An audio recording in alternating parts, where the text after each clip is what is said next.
ये चूनर धानी धानी भूल जाते, ये पुरवा की रवानी भूल जाते, जो आकर 4 दिन गांव में रहते तो सारी लंतरानी भूल जाते।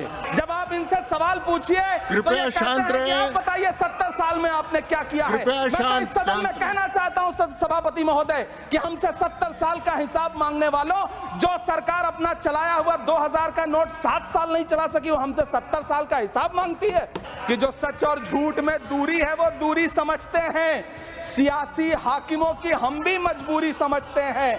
वो अपना हक समझते हैं निवाला छीन लेने को, डकैती को बहुत से लोग मजदूरी समझते हैं। हमें पता है कि कैसी मजदूरी की जा रही है। धन्यवाद सभापति महोदय, आपने मुझे आम बजट पर बोलने का मौका दिया। सर माई टाइम नहीं, pause my time sir. Imran Pratapgarhi कहा गया है सर, थोड़ा सा इसकी जांच कराओ। मैंने कहा यहाँ प्रमोद प्रतापगढ़ी भी बैठे। ये आपसी मामला है, ये खत्म होने वाला नहीं है मेरे से। इसकी जड़ें बहुत गहरी गई हुई हैं, मैं रोज देखता हूँ ये जड़ें गहरी होती जाती हैं। इमरान प्रतापगढ़ी। धन्यवाद सभापति महोदय। 83 मिनट 71 बार थपथपाई गई मेज, 14,417 शब्दों का बजट भाषण, और उस बजट में अपने लिए राहत तलाशती मिडिल क्लास की हैरत ज़दा आंखें।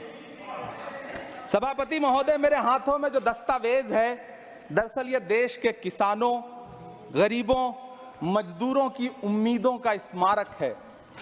ऐसा लग रहा है जैसे वित्त मंत्री महोदया ने बजट नहीं तैयार किया है, बल्कि प्रधानमंत्री जी की मन की बात का संकलन तैयार किया है।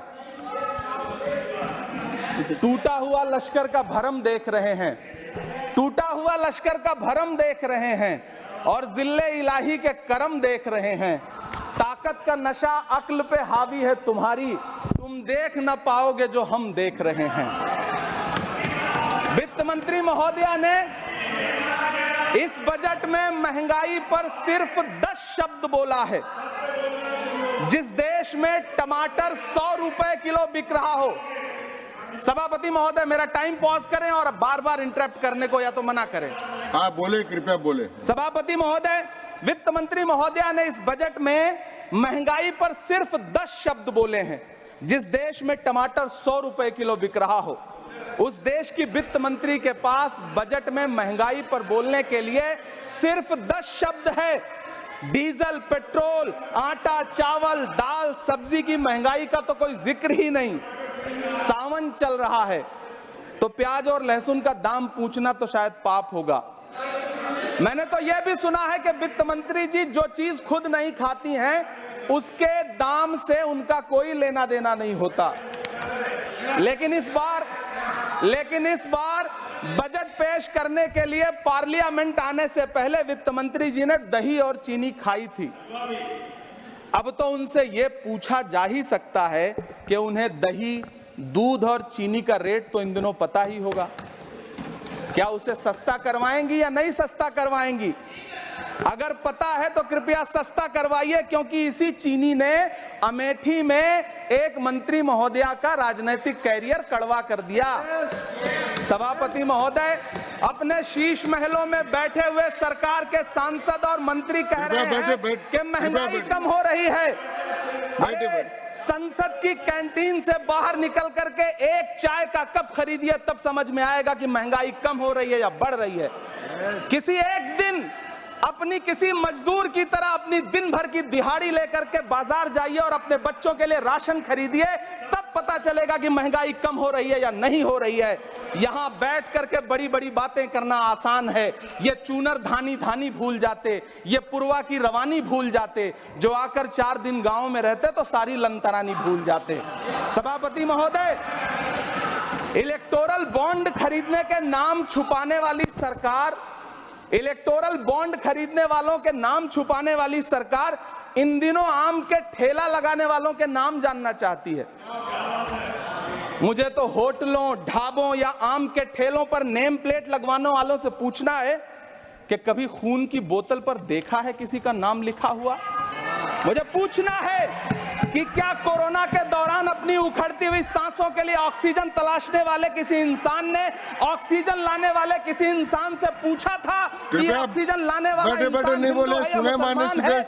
मुझे पूछना है कि लावारिश लाशों के लिए कोरोना में कांधा देने वाले, चिताओं के लिए लकड़ियां सजाने वाले किसी इंसान से पूछा गया था उसका नाम, उसका मजहब?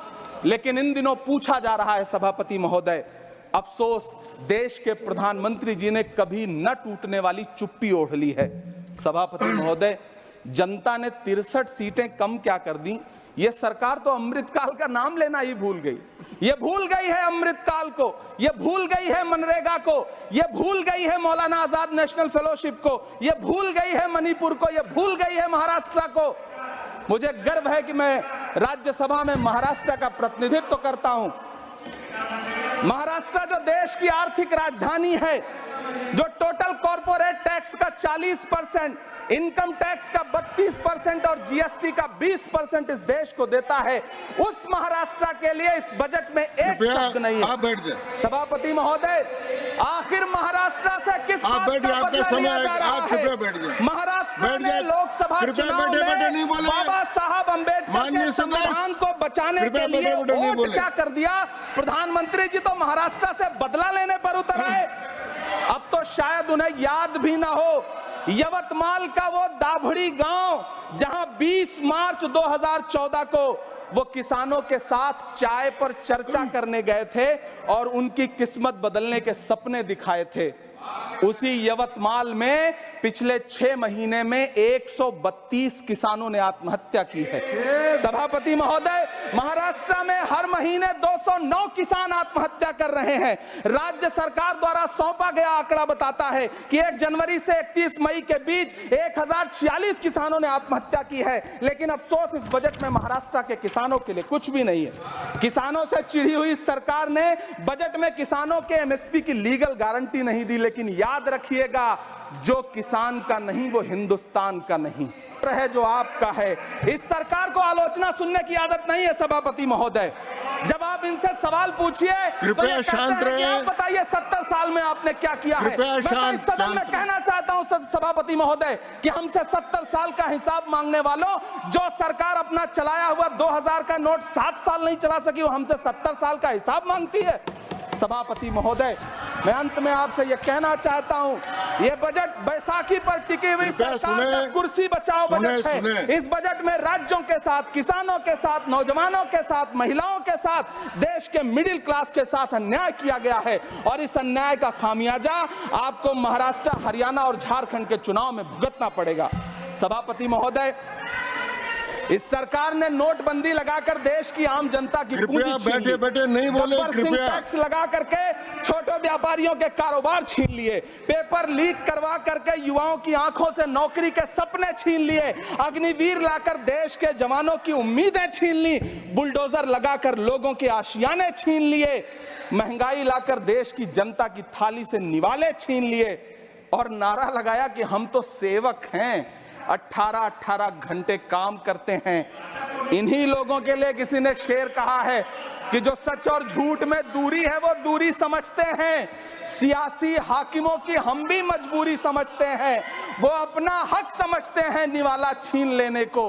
डकैती को बहुत से लोग मजदूरी समझते हैं। हमें पता है कि कैसी मजदूरी की जा रही है। सभापति महोदय, मैं यहां खड़ा होकर के अंत में आपसे कहना चाहता हूं कि इस बजट में तमाम राज्यों के साथ अन्याय किया गया है। इस बजट में युवाओं के साथ अन्याय किया गया है, महिलाओं के साथ अन्याय किया गया है और खास तौर से महाराष्ट्र के लिए कुछ नहीं रखा गया है। महाराष्ट्र बाढ़ से जूझ रहा है, पानी बरसने से वहां 1500 से ज्यादा लोग मारे गए हैं। उस शहर को, उस राज्य को 4000 करोड़ के पैकेज की जरूरत है ताकि जो फसलें बर्बाद हुई हैं लोगों को राहत दी जा सकी। लेकिन अफसोस, इस बजट में महाराष्ट्र के लिए ऐसा कुछ भी नहीं है। मैं आखिर में यह कहना चाहता हूं कि पिछले 7 दिन से इस बजट का बड़ा ढिंढोरा पीटा जा रहा है, इसे महान बताया जा रहा है। लेकिन कौन महान बता रहा है? सत्ता पक्ष के लोग, उन्हें तो बताना ही है। क्योंकि मैं अवध क्षेत्र से आता हूं, प्रतापगढ़ से, नीरज भाई भी अवध और पूर्वांचल से आते हैं। वहां एक कहावत कि बिटिया की तारीफ किसने की? बिटिया की महतारी ने, यानी कि बेटी की प्रशंसा किसने की? मां ने। तो इस बजट की तारीफ सत्ता पक्ष करे तो करेगा ही, लेकिन विपक्ष के एक भी सांसद से आप पूछिए कि क्या उसके राज्य को कुछ मिला है, तो वो ये कहेगा कि नहीं, कुछ भी नहीं मिला है। बहुत बहुत धन्यवाद सभापति महोदय, मुझे आम बजट पर अपनी राय रखने के लिए। धन्यवाद।